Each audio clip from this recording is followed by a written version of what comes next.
আসসালামু আলাইকুম। Driver provider বিডির ভালো ড্রাইভার ভালো মালিক সিরিজের আজকে ৩৭তম পর্বে কথা বলবো ভাইবা শেষে ফলো আপ কিভাবে করবেন। ড্রাইভিং চাকরির জন্য ভাইবা দেওয়ার পর অনেকেই বুঝতে পারেন না যে এরপর কি করবেন। কেউ বারবার ফোন করেন, আবার কেউ একবারই যোগাযোগ করেন না। কিন্তু সঠিকভাবে ফলো আপ করাটা একটা গুরুত্বপূর্ণ বিষয়, যা আপনার সম্পর্কে ইতিবাচক ধারণা তৈরি হয় এবং চাকরি কনফার্ম হতে সহযোগিতা করে। তো কিভাবে করব? প্রথমত হলো ধৈর্য ধরুন। একদম ভাইবা শেষ এর মধ্যে ফোন করা ঠিক না। আপনার মালিক পক্ষ বা প্রতিষ্ঠানের অনেক সময় সিদ্ধান্ত নিতে ১-২ দিন সময় লাগতে পারে। তো ১ দিন বা ২ দিন মানে একটু অপেক্ষা করা ভালো। তারপর ভদ্রভাবে যোগাযোগ করতে পারেন। যে ফলো আপ করার সময় আপনার যে বাচনভঙ্গি বা কথা বলার ধরন সেটা এমন হইতে পারে যে, "আসসালামু আলাইকুম।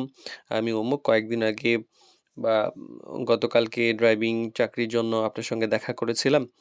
তো এরপরে তো আপনি কিছু জানালেন না। কোনো সিদ্ধান্ত যদি থাকে আমাকে জানালে আমি খুব উপকৃত হব।" তো এই যে সংক্ষিপ্ত ভদ্রভাবে যদি আপনি বলেন তাহলেই হয়ে যায়।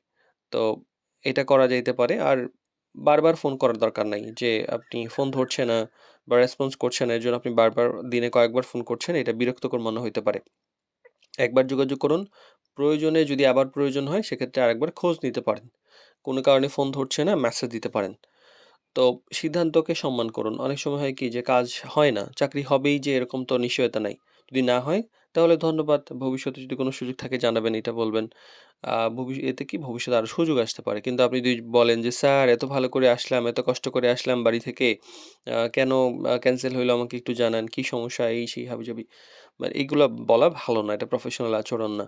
আর যোগাযোগের অনেকে নাম্বার বন্ধ করে রাখেন। মানে আমরাও অনেক সময় পাই না যে চাকরিতে ভাইবা দিয়ে এসেছেন, এরপরে আপনাকে আর খুঁজে পাওয়া যাচ্ছে না। নাম্বার বন্ধ বা নাম্বার চেঞ্জ হয়ে গেছে বা ফোন হারায় গেছে, এরকম কিছু। তো সচল নাম্বার রাখবেন। মানে আপনি না থাকলেও আপনার এমন নাম্বার দিয়ে রাখবেন যে কোনো কারণে এই নাম্বার না থাকলেও যেন আপনাকে পাওয়া যায়। ফলো আপটা কেন গুরুত্বপূর্ণ? তো আপনি এতে বোঝা যায় যে আপনি যে অনেক বেশি দায়িত্বশীল এবং আপনার আগ্রহ যে আছে এটা বোঝা যায় এবং একটা যে যোগাযোগ সেটা বজায় থাকে।